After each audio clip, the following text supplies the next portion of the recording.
Interval scene అన్ని కూడా first half పెట్టుకుంటే బాగుంది. అంటే చిన్న ఎన్టీఆర్ రివీలింగ్ అంతా కూడా ఫస్ట్ హాఫ్ చూస్తే ఏదో ఒక మంచి బూస్టింగ్ ఉండేది. ఇంటర్వెల్ తర్వాత ఆ క్యారెక్టరైజేషన్ ఉంది కదా తండ్రి క్యారెక్టర్, అది నెక్స్ట్ లెవెల్ ఉండేది. కానీ ఏంటంటే అది ఉల్టా పడిందని నాకు అనుకుంటున్నాను. ఇక మిగతాదంతా కూడా సముద్రం సీక్వెన్స్, సముద్రం మీద జరిగే కథ, ఆ కథలోంచి వెళ్ళి స్టోరీ లైన్ కానీ ఇవన్నీ కూడా బాగున్నాయి. అండ్ ఫ్రెండ్ క్యారెక్టర్ కూడా చాలా బ్రహ్మాండంగా ఉంది. చెప్పాలంటే ఎన్టీఆర్ గారి కన్నా ఆయన ఇక్కడ చూపించారు. సో కొడుకు క్యారెక్టర్ అయితే మాత్రం అమాయకంగా ఉన్నాడు.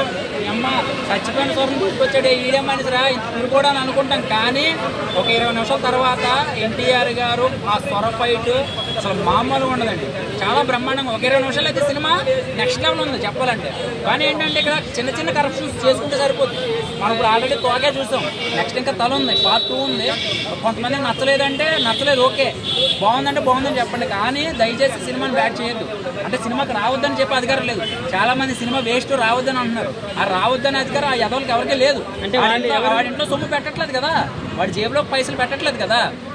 ఓకే, నువ్వు డబ్బులు పెట్టుకున్నావా, బాగాలేదు ఓకే. ఎన్టీఆర్ మీద కాంట్రవర్సీ చేస్తున్నారు అందరూ. కాంట్రవర్సీ కాదండి, ఇప్పుడు ఆయన ట్రిపుల్ ఆర్ ముందు చాలా గ్యాప్ వచ్చింది. ఆయన సింగిల్గా వచ్చే సినిమా ట్రిపుల్ ఆర్ తర్వాత కూడా ఒక 3 years అయినట్టు ఉంది చెప్పాలంటే. సో ఇప్పుడు ఆయన సినిమా వస్తుంది కాబట్టి చాలా వెయిట్ చేస్తున్నారు. అదే సంవత్సరానికి ఒక సినిమా వచ్చింది అనుకోండి, పట్టించుకోరు పెద్దగా. సార్ వేరే అదర్ ఫ్యాన్స్ కావాలని చేస్తారు అనుకో, దేవన్ రికార్డు కొడతాడేమో ప్రభాస్ ఫ్యాన్స్ లేదా రామ్ చరణ్ ఫ్యాన్స్, ఇప్పుడు గేమ్ చేంజర్ ఉంది కదా, పుష్ప ఉంది, వాళ్ళ ఫ్యాన్స్ కావాలని ఇట్లా నెగిటివ్ స్ప్రెడ్ చేస్తున్నారు అనుకోవచ్చు. ఏమంటే కథలో దమ్ముంటే ఎంత నెగిటివిటీ పెట్టినా ఏది ఆగదు. ఫస్ట్ ఇప్పుడు ఫ్యాన్స్కి పని పాట ఉండదా, ఇక అందరూ కూడా ఎదటోళ్ళ మీద పడి లేకపోతే ఆ సినిమాని బ్యాట్ చేస్తే వాళ్ళకి ఏమొస్తుంది. సో ఏంటంటే కొంతమంది అభిమానులు కావాలని చిన్నగా గొడవ పెట్టుకుంటారు, కానీ అంతకు మించి ప్రత్యేకంగా అదే పని మీద ఉండరు. ఒకవేళ నిజంగా ఉంటే వాళ్ళే బ్యాట్ అయ్యేది, వాళ్ళే ఇది అవుతారు. సినిమా టెక్నికల్ ప్రాబ్లం వచ్చిందండి. కట్అవుట్ తగలబెట్టలేదు, దయచేసి కట్అవుట్ ఎవరు తగలబెట్టలే, ఫ్యాన్స్ తగలబెట్టలేదు, ఎవరు తగలబెట్టలేదు. అలా తగలబెట్టాలని ప్రూఫ్ లేదు కదా. ఇప్పుడు కరెంట్ ఏదైనా ప్రాబ్లం అయ్యి ఉండొచ్చు, లేకపోతే ఏదైనా ఫ్యాన్స్ ఇది అయ్యి ఉండొచ్చు, ఫ్యాన్స్ ఏదైనా ఆ గొడవల్లో ఏదైనా బ్లాస్ట్ అయ్యి ఉండొచ్చు, ఏదైనా వీళ్ళు సిగరెట్లే కాల్చుకుని other fans NTR fans call పెట్టుకున్నారు అంటున్నారు. అచ్చా, ఏమన్నా ఇంట్లో మనిషిని ఎవరైనా చంపుకుంటారా? గుండెలో పెట్టి అభిమానించే ఎన్టీఆర్ గారిని బ్యాట్ చేసుకుంటారా, తగలబెట్టుకుంటారా? అంత పిచ్చి ఫ్యాన్స్ ఎవరు లేరండి. అసలు మన తెలుగు ఇండస్ట్రీలో ఒక హీరోని ప్రేమించారంటే ఇంట్లో మనిషిని ప్రేమించినట్టే. అలాంటి ప్రేమికులు సినిమా బాగాలేదు తగలబెట్టుకుంటారా? ఇంతకన్నా అటర్ బ్లాక్ సినిమాలు వచ్చిన తగలబెట్టారా? సో ఇదేంటంటే ఒక కట్అవుట్ని ఇష్యూ చేసి సినిమాని బ్యాట్ చేసేది ఉంది తప్ప, సినిమా ఓకే, సినిమా గురించి మాట్లాడాలి. కానీ కట్అవుట్లు అంటే సీసీ కెమెరాలు ఉన్నాయి, పోలీస్ కంప్లైంట్ ఇస్తారు, అది ఎందువల్ల జరిగింది అనేది ఇన్వెస్టిగేషన్ లో తేల్చింది. సినిమా ఫ్యామిలీ ఆడియన్స్ నచ్చుతుంది అంటే ఇంత నెగిటివ్ స్ప్రెడ్ చేస్తున్నారు కదా. అదే నెగిటివ్ స్ప్రెడ్ కి ఫ్యామిలీ ఆడియన్స్ కి సంబంధం ఉందా? సినిమా బాగున్నా చూస్తారు, బాగాలేకపోయినా చూస్తారు. ఎన్టీఆర్ గారు అనేది ఒక బ్రాండ్ అండి. ఎన్టీఆర్ గారు కానీ, ప్రభాస్ గారు కానీ, మహేష్ గారు బన్నీ కానీ ఇలా ఒక బ్రాండ్స్. వాళ్ళ సినిమాలు యావరేజ్ నడిచినా కూడా వాళ్ళ రేంజ్ పడదు. వాళ్ళకుండే బజ్, వాళ్ళకున్న కెపాసిటీ వాళ్ళకు ఉంటుంది. అదే చిన్న హీరోలు వచ్చారనుకో ఒక్క దెబ్బతో మటాష్ అయిపోతారు. వీళ్ళు ఏంటంటే వీళ్ళు హార్డ్ వర్క్ చేస్తారు, వీళ్ళు డెడికేషన్ పెడతారు ప్రతి సీన్కి, ప్రతి ఫైట్కి, ప్రతి డ్యాన్స్కి. వీళ్ళందరూ కూడా ఎప్పటి నుంచో కష్టపడి ఈ రోజున ఒక బ్రాండ్ సంపాదించుకున్నారు. ఒక్క సినిమా ఫ్లాప్ అయితే మర్చిపోతారా? ఒకసారి కొంతమంది ఎన్టీఆర్ ఫ్యాన్స్ ఏమంటున్నారు అంటే, ఇట్లా మీకైతే ఆచార్య జిరాక్స్ కాపీ ఇచ్చాడు, మాకైతే ఒరిజినలే ఇచ్చాడని చెప్పేసి ఫోన్ చేస్తున్నారు ఎన్టీఆర్ ఫ్యాన్స్. అంటే కొట్టాల శివ డైరెక్షన్ అంత గలీజ్గా ఉంది అనుకోవచ్చు.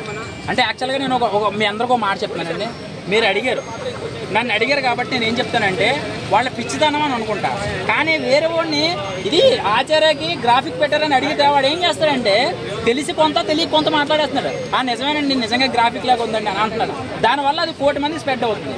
ఇక్కడ ప్రశ్న వేసేవాడు తప్పు, జవాబు చెప్పేవాడు కాదు. ఇప్పుడు మీరు నన్ను అడిగారు కదా, మీది తప్పు చెప్పాలంటే మీరు అడగడం వల్ల అటు నుంచి ప్రశ్నలు వస్తున్నాయి. వాడు జవాబు చెప్తున్నాడు, నిజంగా వాడు తొందరగా స్ప్రెడ్ అయిపోవాలి, తొందరగా హైలైట్ అయిపోవాలని చెప్పి వాడు నిజంగా బాగా అదంతా గ్రాఫిక్ అని చెప్పేసి వాడు వచ్చిన మాట వదిలిసిపోతున్నాడు. ఇక్కడ మొత్తం సినిమా మొత్తం దొబ్బేస్తుంది, మొత్తం ప్రొడ్యూసర్ నాశనం అయిపోతున్నాడు.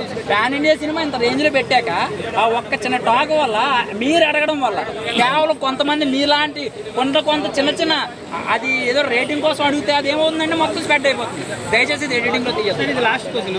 మెగా ఇప్పుడు ఆచార్య సినిమా పోయినప్పుడు కొట్టాల శివ డైరెక్షన్ మొత్తం చిరంజీవి గారికి గెలికారు, అందువల్లే ఫ్లాప్ అయింది అన్నారు. ఇప్పుడు చిరంజీవి ఫ్యాన్స్ అంటున్నారు ఇప్పుడు కొట్టాల శివనే తీశాడు కదా, మరి ఈ సినిమా ఎందుకు ఫ్లాప్ అయిందని వాళ్ళు అడుగుతున్నారు. దానికి ఏం చెప్తారు? కొట్టాల శివ గారు ఆచార్య సినిమా తీసి ఇంచుమించు 1.5 2 సంవత్సరాలు అయిపోయింది. తన కథ అయిపోయింది. ఇప్పుడు ఈ సినిమా కోసం మనం మాట్లాడదాం.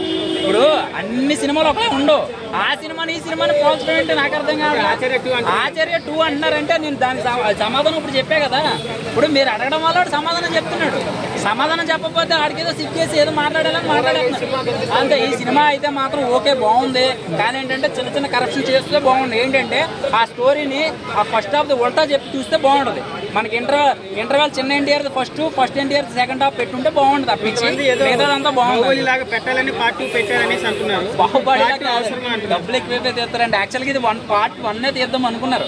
అంటే పార్ట్ 2 వద్దు, మొత్తం అంతా ఒకే సినిమాలో చూపిద్దాం అనుకున్నారు. కానీ ఎంత కుదించినా కూడా స్టోరీ లైన్ అవ్వట్లా. చెప్పాలంటే ఇందులో ఒక సాంగ్ లేదు, డ్యూరేషన్ ఎక్కువైపోవడం వల్ల. ఎన్టీఆర్ గారు ఆ టీవీ ఈవెంట్లో కాలర్ ఎగరేసి ఫ్యాన్స్ కాలర్ ఎగరేసి సినిమా తీస్తాము అన్నారు. సెకండ్ హాఫ్ 40 నిమిషాలు. నా ప్రయత్నం అంతా కూడా నేను మిమ్మల్ని కాలర్ ఎగరేసుకునేలాగా చేస్తాను అని అన్నారు. చేస్తూనే ఉంటారు. అది ఇట్టా పట్టా ఏదైనా అవ్వచ్చు. ఆయన జీవితంలో సినిమా ఆయన హీరోగా చేసినంత వరకు కూడా ఆయన ప్రయత్నం చేస్తూనే ఉంటాడు. అది జనాల అభిప్రాయం. ఒకరికి నచ్చుద్ది, ఒకరికి నచ్చకపోవద్ది. మీకు కలేజే సినిమా చాలా మందికి నచ్చలేదా? చాలా మంది ఫ్యాన్స్ ఉన్నారు ఆ సినిమాకి. అది కొంతమంది నచ్చుద్ది, నచ్చకపోవచ్చు. అలాగే కొన్ని ఉంటాయి. 3 సంవత్సరాలు కష్టపడి ఆయన ఎన్టీఆర్ కెరీర్ వేస్ట్ అయినట్టు 3 years. కెరియర్ అంటే పార్ట్ 2 ఉంది కదా, అది బ్లాక్ బస్టర్ హిట్ అవ్వచ్చుగా. 2 సినిమాలు అయిపోయినట్టే కదా. ఈ సినిమా చెప్పింది పార్ట్ 2 అవసరం లేకుండా లాగారు. కరెక్ట్ ఎండ్ ఇవ్వలేదు అంటున్నారు అందరూ. కరెక్ట్ ఎండ్ ఏంటంటేనండి, ఇందులో ఆల్రెడీ ఎన్టీఆర్ని చంపేస్తారు కదా, వస్తాడు ఇంకొకటి పార్ట్ 2లో వస్తాడు. అందరికీ సమాధానం చెప్తాడు. Thank you sir.